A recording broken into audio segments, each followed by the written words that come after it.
Start your tape right now, because I'm about to tell you the truth. And F you if you can't handle the truth. This version of Biden, intellectually, analytically, is the best Biden ever.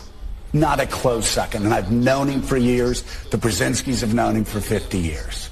If it weren't the truth, I wouldn't say it. And you... Boy, oh boy, oh boy, oh boy, oh boy. We got to talk about another prime example of how this country, America, has become a laughing stock on the world stage under the leadership of Joe Biden and Kamala Harris. Kamala Harris, whom we haven't really seen much since her landslide defeat to President Trump. And when we have seen her, she was drunkenly trying to beg the donors for money to pay off the debts of her failed campaign due to the fact that she decided it was a good idea to waste their $1.5 billion on fake endorsements from Beyonce, Oprah, Al Sharpton, Roland Martin. Yeah, that's the last time that we saw Kamala Harris. Okay, pretty embarrassing stuff, right? And then we got to talk about Joe Biden, who, you know, is facing a whole lot of backlash for breaking his promise to the American people because he decided to pardon his son, Hunter Biden, in a clear and overt act of corruption. Okay? And now we got to talk about Joe Biden seemingly falling asleep on the world stage at a meeting with African presidents. Okay, Biden was supposed to be over there representing us in our bid to try to outcompete China and Africa in regards to investment. So basically giving more money overseas to other countries, right? That is what Joe Biden was over there for. And the dude just flat out fell asleep at the table, okay? It is so undisputable that Biden did, in fact, fall asleep that even the mainstream liberal media, ABC, is calling out Joe Biden for falling asleep. And remember, these are the same people that when we were calling out Joe Biden falling asleep before at these meetings, they were saying, no, that's a cheap thing, right? You're not actually really seeing Joe Biden fall asleep in the middle of these speeches or meetings and stuff like that. No, that's not what you're seeing. You're seeing something else. But this time, it's so obvious, so clear that even the media is calling it out. So I want to go ahead and play the full 1-minute clip of Joe Biden falling asleep during the Snooze Fest meeting, and then the media calling him out, basically saying, yeah, Joe Biden definitely fell asleep at this meeting. Take a look. With the U.S. in support of the development of the Lobito Corridor. Tanzania views the Lobito Corridor as an integral part of a broader strategy to enhance connectivity in Africa. We also appreciate the fact that the implementation of the project will provide important opportunities for Africa's development in sectors such as agriculture, renewable energy, digital transformation, trade and logistics along the corridor. Tanzania is already undertaking internal consultations aiming at aligning this project with national priorities and other bilateral and regional commitments. In closing, allow me to reiterate Tanzania's commitment to regional integration and shared prosperity. We note the progress made on the development of the Lobito Corridor and commend the visionary leadership that has brought this initiative to life. And it is through such partnerships and innovations that Africa's Agenda 2063 will be realized. I thank you. President Biden is heading back home after wrapping up his historic trip to Angola. Before heading home, he met with African leaders and toured a food processing facility. Biden also visited a port where he toured an American-made cargo train, which is part of the administration's investment in African railways. There is one moment that's causing quite a stir online, at least. Biden appearing to doze off a couple times during his meeting. ABC's Alex Prochet is in Angola. Hey, Alex. Hey, Elizabeth. So President Biden left Angola earlier this afternoon. It was an ending to a whirlwind trip, a historic trip that lasted just under 2 days. The president, the first sitting U.S. president to visit the country of Angola. He's also the first sitting U.S. president to visit the continent of Africa since 2015. And a good portion of today was spent in Libido. That is where the Libido corridor is taking place. It's a rail project that the White House hopes one day will connect Western and Eastern Africa. The president hopeful that that will provide alternatives to the billions of Chinese dollars that are flooding into the region for infrastructure projects as well. Now, while the president was in Libido, he also touted agriculture, 5G, and solar projects as well. But Elizabeth, I got to tell you that one of the highlights or headlines from today was during a roundtable. President Biden appeared at multiple times to sway, to nod off, to close his eyes, and also he appeared to fall asleep multiple times. Now, I will note that he did have an early start to today. He had been up since about 2 a.m. And also, this is a long foreign trip, so it's possible that jet lag could be playing a factor. But at one point, his Deputy National Security Advisor, John Feiner, had to come over and interrupt this roundtable, which is a rarity. He whispered in the president's ear, and Biden then sat up. He opened his eyes, took out his notebook, and appeared to jot down notes. But this was something that was noticeable for reporters in that room. Listen, the White House is hoping that this visit, this historic visit, will further underscore the arc of the relationship between Angola and the U.S. They both started out with a shared history in slavery. They were on opposite ends of the Cold War, and now they're working together as strategic partners, specifically whenever it comes to shared economies and also whenever it comes to national security. And the hope, Elizabeth, is that this historic visit will only foster a continued growth of this relationship. Elizabeth? President Biden is heading back home.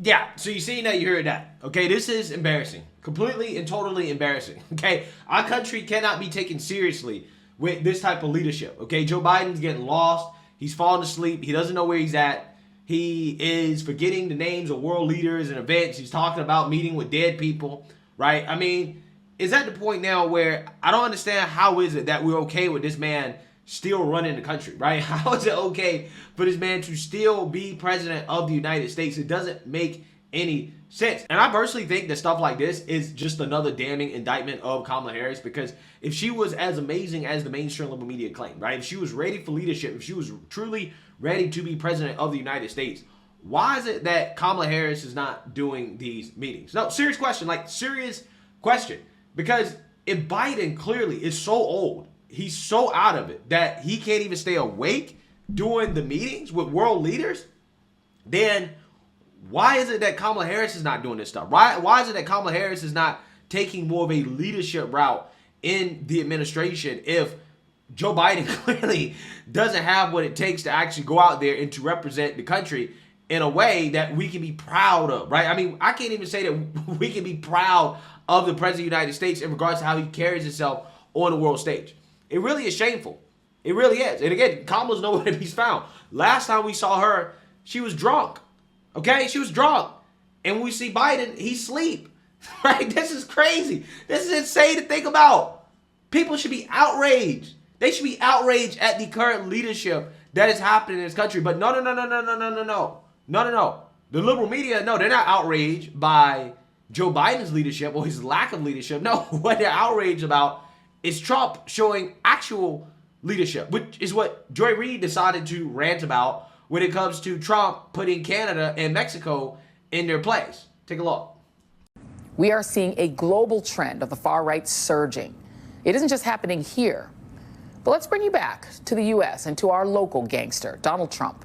He's not even president yet, and he's already spending his time sitting in his golden palace, Mar-a-Lago, muscling other countries like he's Tony Soprano with a social media site. Doing things like, reportedly, debating whether or not to invade Mexico. Threatening BRICS countries, Brazil, Russia, India, China, and South Africa, with 100% tariffs if they don't commit to trading in dollars and not their own currencies.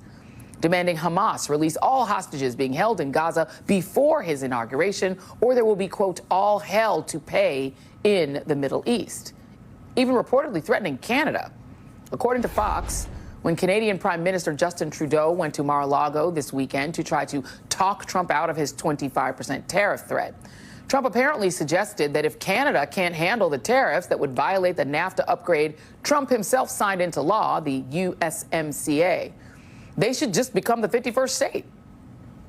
Just become the 51st state instead and allow Trudeau to be reduced to governor of the state of Canada, which caused the prime minister and others to laugh nervously.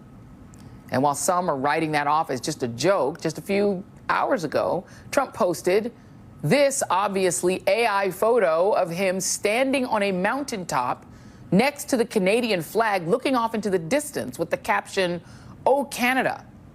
And for the record, he appears to be looking at the Matterhorn, which is on the border between Switzerland and Italy, not Canada.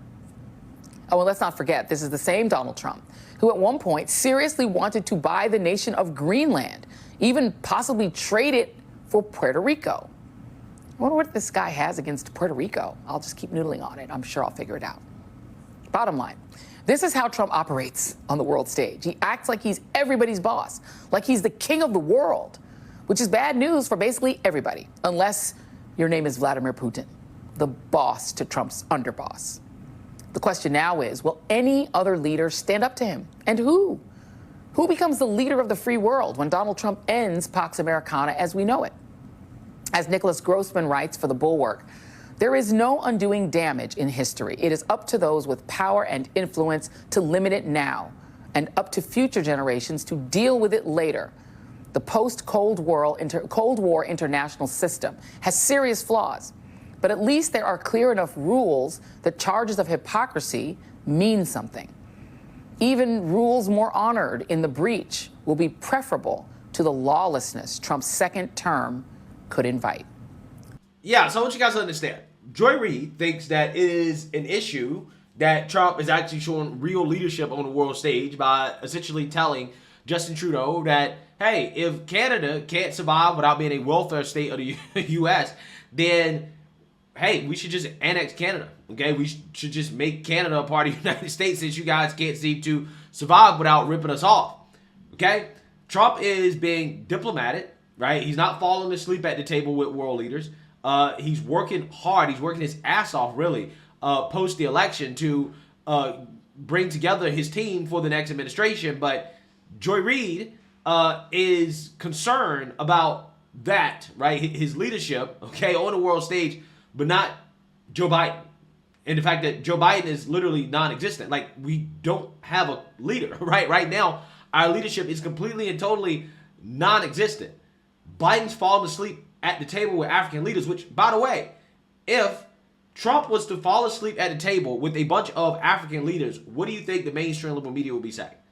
I think they would be boohoo-whining and cry racism. Be like, see, this is evidence that Trump doesn't like blacks. He doesn't respect black people enough to stay awake at the table. This is a sign of disrespect. How little he thinks of African leaders because of their race. Now, personally, I think that actually could be the case with Joe Biden, considering how he has a history of not really liking black people too much, unlike Trump. So I don't know, maybe Joe Biden really did feel like it was beneath him to be at the table with those African leaders, and that's why he felt like it's okay for him to fall asleep. I don't know.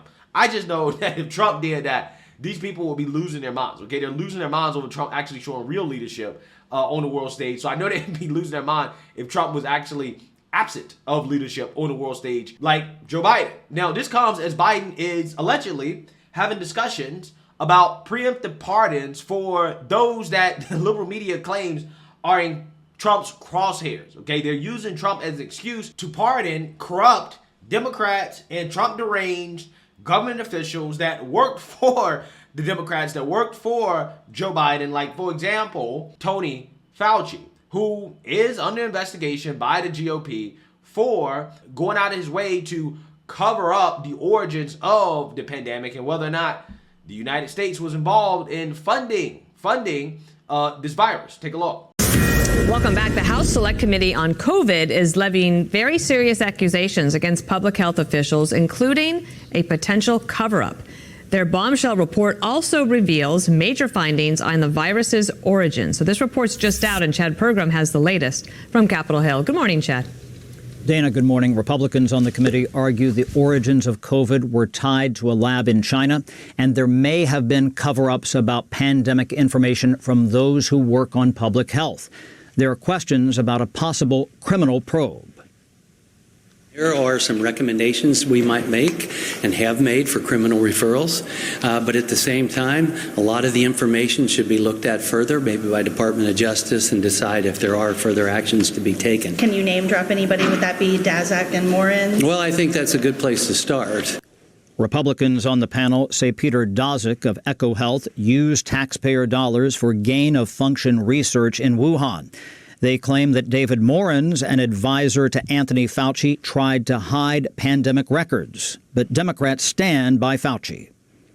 The person that I felt the sorriest for, or who I felt was trying to do a good job, was Tony Fauci.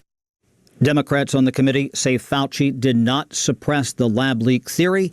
Fauci says he told the truth. The second issue is a false accusation that I tried to cover up the possibility that the virus originated from a lab. In fact, the truth is exactly the opposite. Yeah, so apparently the White House doesn't think that's the case, Dr. Fauci. Okay, they do not think that you're telling the truth, because if they did, they would not need to issue a preemptive pardon to make sure that you don't face charges from Trump's DOJ and FBI, right? This is essentially what the Biden White House is arguing in regards to why they're doing this, because they really do believe that people like Dr. Fauci may face some charges from the Kash Patel-led FBI. So let's actually read about this, because it's not just Dr. Fauci, but it's other individuals as well, too, that they are thinking about issuing pardons for. President Joe Biden, senior aides are conducting a vigorous internal debate over whether to issue preemptive pardons to a range of current and former public officials who could be targeted with President-elect Donald Trump's return to the White House, according to senior Democrats familiar with the discussions. Biden's aides are deeply concerned about a range of current and former officials who could find themselves facing inquiries and even indictments, a sense of alarm which has only accelerated since Trump last weekend announced the appointment of Kash Patel to lead the FBI. Patel has publicly vowed to pursue Trump's critics. Yeah, I don't think that's actually what he said, right? He wants to hold those accountable who actually committed crimes, right? Again, when you have Republicans or conservatives that say, hey, we want to hold Democrats accountable, they say that's a political witch hunt, right? That is political persecution, okay? But when Democrats actually politically persecute Republicans and conservatives, like, for example, Trump, oh, no, well, that's just justice. That's just accountability, even though it's clearly a witch hunt. Like, for example, Alvin Bragg and what's happening down there in Fulton County, Atlanta, with Fannie Willis, everything happened in New York, really. All this stuff, clear witch hunt. But no, that's just justice, right? But when Democrats face accountability, though, no. Again, that you're politicizing, you're weaponizing the DOJ against political opponents. Again, it's funny how that works. The White House officials, however, are carefully weighing the extraordinary step of handing out blanket pardons to those who committed no crimes, both because it could suggest impropriety, only fueling Trump's criticisms, and because those offered preemptive pardons may reject them. The deliberations touch on pardoning those currently in office, elected and appointed, as well as former officials who've angered Trump and his loyalists. Those who could face exposure include such members of Congress' January 6th committee as Senator-elect Adam Schiff of California and former GOP Representative Liz Cheney of Wyoming. Trump has previously said Cheney should go to jail along with the rest of the unselect committee. Also mentioned by Biden's aides for a pardon is Anthony Fauci, the former head of the National Institute of Allergy and Infectious Diseases, who became a lightning rod for criticism from the right during the COVID-19 pandemic. Yeah, so there you have it. You have the Biden administration essentially using Kash Patel as an excuse to issue pardons, preemptive pardons to criminals, okay? Criminals who are Democrats and Trump deranged Republicans, right? Because if they weren't criminals, if they did nothing wrong, then they don't need pardons. Why do you need to pardon them if they're not criminals, if they did nothing wrong? Again, you do understand we have a judicial system where you have to actually, stand in front of a jury, okay, and to go through the process of, figuring out whether or not the person's guilty. Clearly, Democrats, Biden, they don't believe in that process, okay? Despite the fact that they claim that, hey, you must believe in the process, you must respect the courts. This is what they told us during Trump's political persecutions. But apparently when it comes to the possibility of them facing accountability for their crimes, no. They don't want to trust the system, right? Even though they say they're innocent, right? They say they're innocent. They don't trust the criminal justice system. They don't trust it, right? So, you know, it's just hilarious to see what's happening right now. This, again, is just more corruption from the Democrats, from Biden. And all these pardons, in my opinion, they're just admissions of guilt, right? Everybody that Biden pardons preemptively is just an admission of guilt. He did it with his son. He basically preemptively pardoned Hunter for potential charges against him for his business dealings in Ukraine. And now he's basically doing the same thing, or he's thinking about doing the same thing for Adam Schiff, for Liz Cheney, for Adam Kinzinger, for Anthony Fauci, and others. People who, again, you know, I believe it's very likely that they committed crimes and they definitely should be held accountable. But again, Democrats don't believe in accountability for themselves, which is what they're showing. So let me know what you guys think. Make sure you like, comment, and subscribe. Most importantly, share a Black conservative perspective. Peace.